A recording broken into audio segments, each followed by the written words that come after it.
Selectors, and welcome back to the Life Burst podcast. We're talking about the new divas from this collaboration set with Sandbaka. So we're gonna be talking about Lize here. Now Lize is a bit of an interesting case, where she's kind of different than the rest of them. The rest of them all point to being very aggressive. Lize, on the other hand, points to actually being quite defensive. And as such, it's a little strange. I think there's actually probably 3 correct ways to build Lize. And I think all of them are pretty valid. You could go down the normal Esper, which is blue, black, white control route, and you could probably just take basically what you use for your Remember Madoka control, and just swap Liz in, basically, and do it. Another thing that you could do is you could do virtuals, and you could use some of the more defensive virtuals that exist, and then back it with the Chigusa, which is the double attacker virtual, which I think is a valid choice if you want to go down that route. But it's not necessarily what I wanted to go down, because I just think it's just a more aggressive version of Anj at that point, and I wanted to try something a little bit different. So I went with a more standard, or I guess unstandard route, which is white, black, green.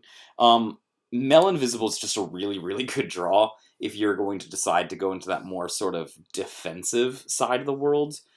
This also doesn't need guards in your hand. This is actually kind of cool interaction, is that this doesn't need guards in your hand to block damage, and neither does Liz. Liz blocks damage without having to have guards in your hand too. Whenever you would guard, instead you can pay 1 and get rid of one of your collab livers. Instead of discarding a guard from your hand. When it enters, you also get 2 collab livers. So basically, she's worth 2 guards when she, just in general, as long as you got the enter to pay for it, that is. And then the once per game is allowing you to look at the top 5 cards of your deck, and you can put 1 Signy from among them into the field, and then the rest in the bottom of any order. During your opponent's next turn, all the Signy on your field get Shadow, and that's sort of the other main driver that I want to use in order to try to push my sort of more control options here. When you're saying, hey, you can give everything Shadow, when you can give everything Shadow is pretty good. What I'm always drawn to is something either what's really offensive that the opponent's going to want to get rid of so I can't use it again, or what's really defensive that the opponent's going to want to get rid of so I have no shot at using it again. Inevitably, it put me towards the direction, especially in white, of running Exia, of course, but also Komai. Komai is this sort of forgotten card that people don't remember is actually quite strong, but has the requirement of needing green, which is not a super hard requirement. Again, we're doing it. Because there's another green card that I actually wanted to play too with this type of deck. If Liz is defending my being attacked by Elrigs, then I want to pair her with ways to defend against being attacked on the field.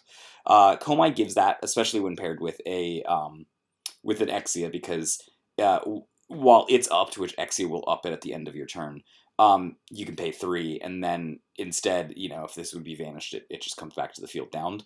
But more importantly, it also just plays really nice, because then you could maybe give it Shadow next turn. The fact is that you're getting to double attack with your Liz, and I think that's actually kind of a really important damage output for decks that are lacking sort of the damage output built into the Elrig deck itself. We're pairing it also with Machina, just because, I don't know, Machina is just a good single thing, and I needed black. Super Celestia Saber is the normal card that you normally pair black and white with. Miasma Labyrinth is a little bit different. I could have gone through, Energy Door, but I chose not to. And I also could have done, something like Afternoon Tea Show in order to just constantly have Enter, and I think that's also a valid strat. But I thought this would be kind of cool too. Again, the deck needs damage output, and Miasma Labyrinth gives that with its negative 12,000. Bringing a Signy back from my trash to my field supports what I'm doing as well, so I can get back Komai's the second time. And then I can also get a guard back. Plus the Mill 7 is kind of important. Mill 7, and there is a Phalaris in here, so you've got the ability to mill your opponent out for 1 refresh. The rest of this is pretty wallish, right? Aside from the Mew and the Deus being some damage output. Midoriko, while there's not enough to make this sort of consistently plus 3,000 power, and also you know, when you attack it can't be downed. Um, it doesn't have that ability, but that's not what I'm using it for. I'm using it for just strictly close down one Signy lane when you use a piece, because both of these pieces basically you could run Super Celestia Saber. You could put a Midoriko on the field, Super Celestia Saber, right? And then that shuts down a lane. And then on your next turn, Miasma Labyrinth, because it was shadowed, all your Signy get shadow, and then you can Miasma Labyrinth and shut down another lane. It's really looks nice, like next paired to next to an Exia as well. It just limits the ton of options that your opponent can use. But that's kind of the idea, is trying to balance this offensiveness with defensiveness as well. The rest of it is pretty defensive, especially in this life burst thing. I would have loved to have a little bit less of vanillas here than these three, but it's sort of the way it goes with white and white and black level twos. They just generally are speaking are pretty bad. But I genuinely like what we're doing here. We've got two enter the field life bursts over here. We've got one in Seven Lights, one in Bernices, two in Bernices, and three in Haniel, putting our total at 6, 7, 8. So almost half of our life bursts. That's pretty cool. Being able to pop out like some of this stuff, because this deck also lacks a little bit of card advantage. I know it seems like there's a ton of card advantage with just both these pieces, but it's 2 enter plus 3 enter. So and there's no real free card advantage built into the deck. So it's really actually not that great. So I think you do need a little bit more card advantage from here, which is why I leaned towards Vial instead of like Buckler in my splits, because I just want to be able to draw out of situations where the opponent is discarding me. But I think this deck is a pretty solid choice if you want to go something more defensive.